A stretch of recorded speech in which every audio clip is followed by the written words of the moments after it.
ൊക്കെ അച്ഛനും അമ്മയും എല്ലാവരും അതെ വലിയ അടുപ്പക്കാരാണ് ഞങ്ങൾ. അപ്പോൾ ലാലുവിനെ ഇപ്പോൾ ഈ പുറമേ അങ്ങനെയൊന്നും പറഞ്ഞ് പാചക കസർത്തൊന്നും ചെയ്തില്ലെങ്കിൽ ലാലുവിന് രാജുവിനെ ഇഷ്ടമാണ്, രാജുവിന് അതിനെക്കാട്ടിൽ ഇഷ്ടമാണ്. ഇവരെല്ലാം ഈ ലാലുവിൻ്റെ കുസൃതികളൊക്കെ ചിലപ്പോൾ ഈ പിള്ളേരോട് പണ്ട് പറഞ്ഞിട്ടുണ്ട്. യോ എന്നെ പോലെ ആയിരുന്നടാ മോഹൻലാൽ എന്നൊക്കെ പറഞ്ഞിട്ട് എന്നൊക്കെ പറയും. പക്ഷെ അതൊന്നും അല്ല, ലാലുവിൻ്റെ ഒരു മനസ്സുണ്ടല്ലോ, അതൊക്കെ ഒരു തുറന്ന വേദിയിൽ പറയാൻ, അത് സിനിമയിൽ എല്ലാവർക്കും കിട്ടത്തില്ല മോളെ, സത്യം പറയാം. ഞാൻ പറയുമല്ലോ, അമ്മ അസോസിയേഷനിൽ മോഹൻലാലല്ലേ പ്രസിഡന്റ്, അദ്ദേഹം പറഞ്ഞോളൂ ഇതാണോ ജോലി അദ്ദേഹത്തിന്? എന്തുകൊണ്ടാണ് ഈ അമ്മയുടെ തലപ്പത്ത് മമ്മൂട്ടി മോഹൻലാലും വരണമെന്ന് ഞാനടക്കമുള്ളവരാലോചിക്കുന്നത്? അത് ആരെങ്കിലും ഈ അമ്മയിലുള്ളവർ ചിന്തിക്കുന്നുണ്ടായിരിക്കാം, എന്തോ എനിക്കറിയില്ല. അവരുടെ പേരാണ് നമുക്ക് വേണ്ടത്, അല്ലാതെ അവർ രാവിലെ ഇവിടെ വന്ന് അറ്റൻഡൻസ് ഇടുമല്ലോ, ആരൊക്കെ വന്ന ഒപ്പിട്ട് അതല്ല അവരുടെ ജോലി. അവർ മലയാള സിനിമയുടെ യശസ് ലോകമെമ്പാടും ഉയർത്താൻ നടക്കുന്ന രണ്ട് വ്യക്തികൾ കാലത്ത്, അതിനാണ് വേറൊരു കമ്മിറ്റിയും ഒരു സെക്രട്ടറിയും ഒരു ട്രഷററും അതും ഇതൊക്കെ ആയിട്ട് കുറേ ആൾക്കാരെ എടുത്തിരിക്കുന്നത്. അവരും ഇല്ലേ, വേറെ ഉണ്ടല്ലോ, കമ്മിറ്റിയിൽ നിന്ന് ആരെങ്കിലും വിളിച്ച് രണ്ടുപേരെ ഇരുത്താം. അപ്പോൾ ഞാൻ പറയുന്നത് അവരവിടെ വരണം എന്നുള്ളതല്ല, അത് മമ്മൂട്ടി മോഹൻലാലാണ് കേട്ടോ എൻ്റെ മറ്റേ തലപ്പത്ത് കാര്യങ്ങൾ. അയ്യോ വേണ്ട, ഇനി അവിടെ ചെന്നൊന്നും പറയാൻ നിൽക്കേണ്ട, അവർക്കൊരു മനസ്സിന്. അപ്പം അവരോടുള്ള ബഹുമാനം കൊണ്ടാണ് ചിലപ്പോൾ ഒരു പക്ഷേ പല തെറ്റുകളും അമ്മ ചെയ്തു എന്ന് തോന്നുന്നത് മിണ്ടാതെ നമ്മളൊക്കെ വിടുന്നത്. അതെല്ലാ സംഘടനയിലും അങ്ങനെയാണ്. ഇപ്പം തലപ്പത്തിരിക്കുന്ന ആളുടെ ഇൻഡസ്ട്രിയിലെ സ്ഥാനം എന്താണെന്ന് നമ്മൾ നോക്കും അല്ലേ. ഈ പറഞ്ഞതിൻ്റെ തൊട്ട് ജീവിതത്തിൽ ഒരു പടമറ്റം എടുത്ത് പൊട്ടി അടപ്പിളകി വീട്ടിൽ ഇരിക്കുന്നവൻ വന്ന് കളഞ്ഞിട്ട് നമ്മുടെ അടുത്തൊക്കെ പറയണം കേട്ടോ, നിങ്ങൾ പടമെടുക്കാൻ വരൂ എന്നൊക്കെ പറഞ്ഞാൽ, സാറൊരിക്കൽ പണ്ടെടുത്ത് ഇല്ലയോ ഒന്ന് എടുത്തു, എന്താ അത് പോയി പോയി, അപ്പോൾ ഞങ്ങളും പോയാലോ എന്ന് എന്നൊക്കെ ഉപദേശങ്ങൾ പോലെ ഉള്ളു മോളെ എല്ലാം. ഇതൊക്കെ പറഞ്ഞു കഴിഞ്ഞാൽ സത്യം പറയുമ്പോൾ ആർക്കും ഇഷ്ടപ്പെടത്തില്ല.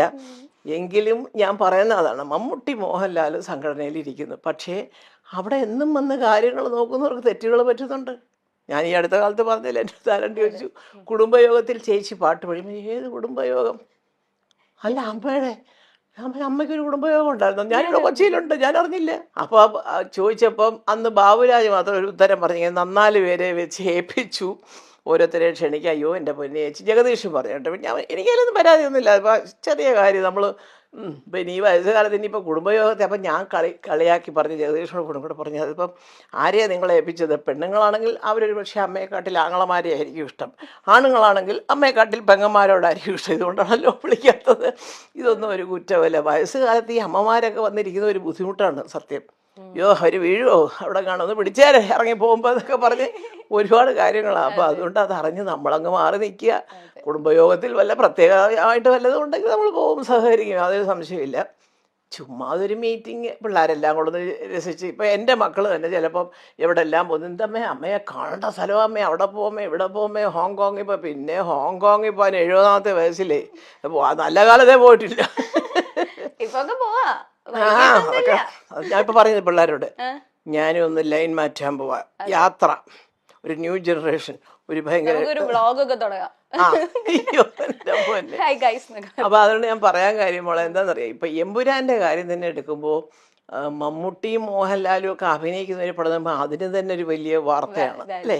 അപ്പോൾ അതിനകത്ത് പൃഥ്വിരാജ് ഡയറക്റ്റ് ചെയ്തു. പൃഥ്വിരാജിൻ്റെ ഒരുവിധം നന്നായിട്ട് അത്യാവശ്യമൊക്കെ പടം ചെയ്യാനൊക്കെ ഉള്ളൊരു കഴിവുണ്ടെന്നുള്ള 2 പടത്തിലൂടെ ഏറെക്കുറെ കുറച്ച് പേർക്കെങ്കിലും അറിയാം. അത് സമ്മതിക്കാൻ ഇതുപോലെ മോഹൻലാലിനെ പോലെ മനസ്സുള്ളവർക്ക്, അല്ലാത്തൊരു എന്താന്നൊക്കെ പറയാം, അതൊക്കെ പറയും, അത് പറഞ്ഞോട്ടെ, അതൊന്നും നമ്മളിങ്ങനെ കേട്ടിങ്ങനെ കളയുക. അപ്പോൾ ഇത് രണ്ടും കൂടെ ആയപ്പോഴത്തേക്ക് സത്യം ഇതെല്ലാവരുടെ നല്ല അന്തസ്സായിട്ട് എഴുതിയിരിക്കുന്നവരുടെയൊക്കെ കത്തുകൾ വായിച്ചാൽ നമുക്ക് ഭയങ്കരമായിട്ടൊരു അഭിമാനം തോന്നും. ചേച്ചി ലാലേട്ടനെ പറ്റി ഒരാളെ വെച്ചിട്ട് ഇങ്ങനൊരു പടം ചെയ്യാനായിട്ട് പൃഥ്വിക്ക് ഒരു അവസരം കിട്ടിയത് തന്നെ വലിയ ദൈവാധീനം. പക്ഷേ പൃഥ്വി നന്നായിട്ട് ചെയ്യും, ഞങ്ങൾക്ക് വി ഹാവ് ദ പൃഥ്വിക്ക് അതിൻ്റെ കഴിവുണ്ട്, ഞങ്ങൾ അതുകൊണ്ടാണ് ആ പടം കാണാൻ ഇങ്ങനെ വെയിറ്റ് ചെയ്ത് എന്നൊക്കെ പറയുമ്പോൾ ഒരു വലിയ സന്തോഷമല്ലേ. അപ്പോൾ അതുകൊണ്ട് തന്നെ ഈശ്വരൻ സഹായിച്ച് എമ്പുരാൻ നിങ്ങളെപ്പോലെ തന്നെ കേരളത്തിലും ഇന്ത്യയിലും ഇന്ത്യക്ക് പുറത്തും ഒരു ചർച്ചയാണ്. അമേരിക്കയിൽ ആദ്യത്തെ ദിവസത്തെ ഷോയൊക്കെ ഞാൻ കാണിച്ചു തരാം വേണമെങ്കിൽ, എൻ്റെ ഫോണിൽ കിടപ്പുണ്ട്. അല്ല, അവിടെ നിന്ന് എനിക്ക് ഞങ്ങളുടെ കോളേജ്, ഞങ്ങൾ ട്രിവാൻഡ്രം വിമൻസ് കോളേജ് ഗ്രൂപ്പുണ്ട്, അതിൽ പലരും അമേരിക്കയിലൊക്കെ ഉണ്ട്, എൻ്റെ സുഹൃത്തുക്കളൊക്കെ ഉണ്ട്, റാണി ജയശങ്കർ, അവരൊക്കെ. അപ്പോൾ അവരൊക്കെ ഓരോ ഷോയുടെയും ടിക്കറ്റ് ബുക്ക് ചെയ്ത് പോയിരിക്കുകയാണ്, കിട്ടുന്നില്ല, ഫസ്റ്റ് ഡേ ഒന്നും കിട്ടുന്നില്ല. അപ്പോൾ അതിനെക്കുറിച്ച് എഴുതി അയച്ചു. ലണ്ടനിൽ ആദ്യത്തെ 2 ദിവസത്തെ 3 ഷോയും കംപ്ലീറ്റ്ലി ബുക്ക്ഡ് ആയിട്ട്. അപ്പോൾ ഒരെണ്ണം ബുക്ക് ചെയ്തിരിക്കുന്ന അവിടെ ഇവിടെ നമ്മുടെ പാരഗൺ ഹോട്ടലൊക്കെ നടത്തുന്ന ഒരു ഇപ്പോൾ അതിൻ്റെ സൽക്കാരം എന്നാന്ന് തോന്നുന്നത്, അറിയത്തില്ല. സന്തോഷ്, ആതിര എന്നൊക്കെ പറഞ്ഞാൽ നിങ്ങൾക്കൊക്കെ അറിയാം. ഒരു ലേഡി പൃഥ്വിരാജിനെ ഇമിറ്റേറ്റ് ചെയ്തൊരു പെൺകുട്ടി, അവരൊക്കെ ലണ്ടനിലാണ്. Okay okay. അവർ ഇങ്ങനെ ബുക്കിങ്ങിൻ്റെ. അപ്പോൾ ഇതൊക്കെ കണ്ടിട്ട് ഞാനിങ്ങനെ ഇവിടെ ഇരുന്നിങ്ങനെ സന്തോഷിക്കുകയാണ്. ഈശ്വര, ആദ്യത്തെ 3 ദിവസം UK ടിക്കറ്റ് ഇല്ലെന്നോ എന്നൊക്കെ നമുക്ക് ഇതൊക്കെ ഇവർ പറഞ്ഞല്ലേ നമുക്കറിയാനൊക്കെ ഉള്ളൂ. അപ്പോൾ ഞാൻ മക്കളും മോഹൻലാലും ഒക്കെ അറിയുമായിരിക്കും. ഞാൻ പക്ഷേ അത്ര ഇതെല്ലാം എനിക്കും വരുന്നുണ്ട്. ദൈവം സഹായിച്ച് എന്തോ അയ്യോ അമ്മയും കൂടെ ഒന്ന് കണ്ടോട്ടെ എന്ന് വിചാരിച്ചിട്ടായിരിക്കും. അതെല്ലാം കാണുമ്പോൾ കൂടുതൽ വിനയത്തോടുകൂടി ഈശ്വരനോട് പറയാണ്, ദൈവമേ, ശത്രുക്കളും മിത്രങ്ങളും ഉണ്ടെങ്കിലും ഇത് നമ്മുടെ ചോറാണ്, ഇതിനകത്ത് കരകയറ്റി വിടണം. ഇത്രയേ ഉള്ളൂ എൻ്റെ പ്രാർത്ഥന. ഇപ്പൊ ലാലേട്ടൻ ആ പ്രസ് മീറ്റിൽ തന്നെ രാജുവിനെ പറയുന്ന കാര്യം പറയുമ്പോ നമുക്ക് തന്നെ ഭയങ്കര സന്തോഷമാണ്. ലാലേട്ടൻ പറഞ്ഞിരിക്കുന്നത് ഇന്ത്യയിലെ ഏറ്റവും വലിയൊരു സംവിധായകനായി മാറും പൃഥ്വിരാജ് എന്നാണ് പറഞ്ഞിരിക്കുന്നത്. ഞാൻ കണ്ടു, അതെല്ലാം ഞാൻ ലാലുവിൻ്റെ എല്ലാം ഞാൻ കേട്ടു. ഒരുവിധപ്പെട്ട പ്രസ് മീറ്റിൽ പറഞ്ഞ കാര്യങ്ങളൊക്കെ കേട്ടു. ഇന്നലെ തന്നെ ആക്ടറായിട്ടാണോ ഡയറക്ടറായിട്ടാണോ ഇഷ്ടം എന്ന് പറഞ്ഞപ്പോൾ ആസ് എ പേഴ്സൺ അതൊക്കെ നല്ല ഒരു, അത് ശരിക്കും പറഞ്ഞാൽ അത് മോളെ അത് തോന്നിയാലും അല്ല, രണ്ടും അറിയാം എന്ന് പറഞ്ഞാലും അതിന് ഉത്തരവായി അല്ലേ. 2 തരത്തിൽ അയാൾ മിടുക്കനാണെന്ന് പറഞ്ഞാൽ മതി. പക്ഷേ അതിൻ്റെ അപ്പോഴാണ് അങ്ങനത്തെ ഉത്തരങ്ങൾ വരുമ്പോൾ മനസ്സിൻ്റെ അടിത്തട്ടിൽ നിന്ന് ആത്മാർത്ഥമായിട്ടുള്ള ഒരു ഉത്തരങ്ങൾ വരും. അതാണ്, അവിടെയാണ് നമ്മൾ മനസ്സിലാക്കേണ്ടത്. അതിപ്പം മമ്മൂട്ടിക്കും അറിയാം നന്നായിട്ട്.